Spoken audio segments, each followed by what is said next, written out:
ચોમાસા દરમિયાન રોડ રસ્તા અને બ્રિજના મેન્ટેનન્સના કામમાં તંત્રની એટલી બધી ઉદાસીનતા જોવા મળી રહી છે કે હવે તમે ઘરેથી નીકળો છો તમારું વાહન લઈને અને કોઈ બ્રિજ પસાર કરો છો તો તમારા પોતાના જોખમે આ બ્રિજ પસાર કરજો, કેમ કે તંત્ર ફરી એક વખત ઊંઘતું ઝડપાયું છે.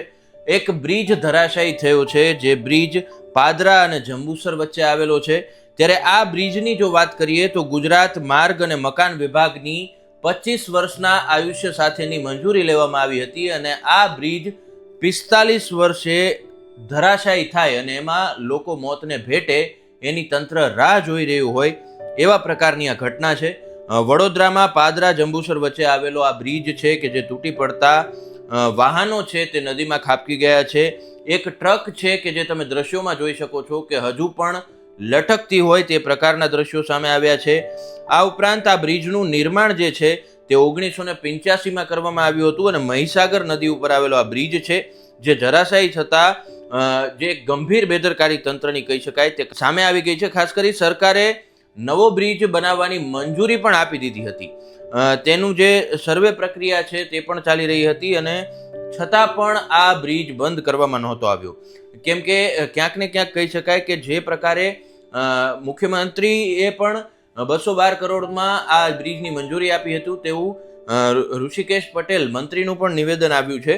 સાથે સાથે સ્થાનિકોએ પણ એવો આરોપ મૂક્યો છે કે આણંદ અને વડોદરા જિલ્લાને જોડતો જે આ ગંભીરા બ્રિજ છે તે ભાજપના શાસનમાં જાળવણીના અભાવે તૂટી પડ્યો છે. મધ્ય ગુજરાત અને સૌરાષ્ટ્રને જોડતો આ મુખ્ય બ્રિજ છે જે આણંદ અને વડોદરા જિલ્લાને જોડવામાં પણ મહત્વપૂર્ણ માનવામાં આવે છે. આ માહિતી અનુસાર એક ટ્રક, એક બોલેરો અને એક બાઇક સહિત 5 વાહનો છે તે નદીમાં ખાબક્યા હોવાના અહેવાલ છે.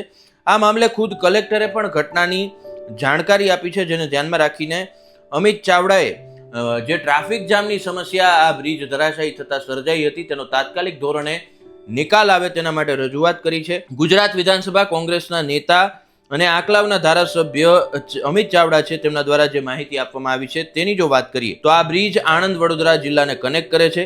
આ બ્રિજની હદ વડોદરા જિલ્લામાં આવતી હોવાથી તંત્રએ કામગીરી હાથમાં લીધી છે.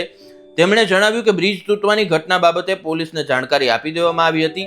હાલ બ્રિજ તૂટવાના કારણે 5 જેટલા વાહનો પણ નદીમાં પડ્યા છે અને ટ્રક પણ લટકતી જોવા મળી રહી છે. બંનેની જાણ કરવામાં આવી છે. આ ઉપરાંત ઘટના સ્થળેથી સામે આવેલા જે દ્રશ્યો છે તેના અનુસાર બચાવ કામગીરી હાલ શરૂ કરી દેવામાં આવી છે. ફાયર બ્રિગેડની ટીમ પણ ઘટના સ્થળે પહોંચી ગઈ છે. આ મામલે અમિત ચાવડાએ તંત્રને ઘેરતા અનેક સવાલો પણ ઉઠાવ્યા છે. 2 પિકઅપ વાન, એક ઇકો, 2 વ્હીલર અને ટ્રક નદીમાં ખાબક્યા હતા. ત્યારે અહીંયા સવાલ એ થાય છે કે એક તરફ જ્યારે ચોમાસામાં દરેક જે શહેરો છે ગુજરાતના તે દરેક શહેરોનો આ પ્રશ્ન છે કે રોડ રસ્તાની હાલત બિસ્માર જોવા મળી રહી છે. છાસવારે વાહન ચાલકો છે તેમના વાહનો રસ્તામાં ખાડાના હિસાબે ક્યાંક અકસ્માત સર્જાય છે, ક્યાંક પડી જાય છે, ક્યાંક પાણીમાં તણાઈ જાય છે, એવડા ખાડાઓ છે.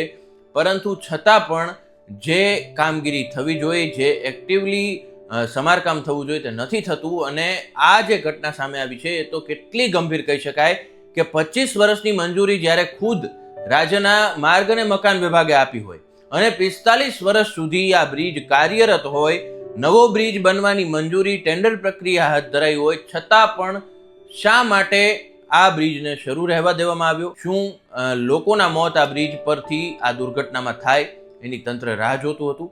આગામી સમયમાં જોવામાં રહેશે કે ગુજરાત રાજ્યમાં આ પ્રકારના જે બ્રિજ કે જે બિસ્માર હાલતમાં છે એની સર્વે કામગીરી કઈ રીતે થાય છે, આવી દુર્ઘટનાને અટકાવવા માટે સરકાર કઈ રીતે કામ કરે છે તે જોવાનું રહેશે. નમસ્કાર.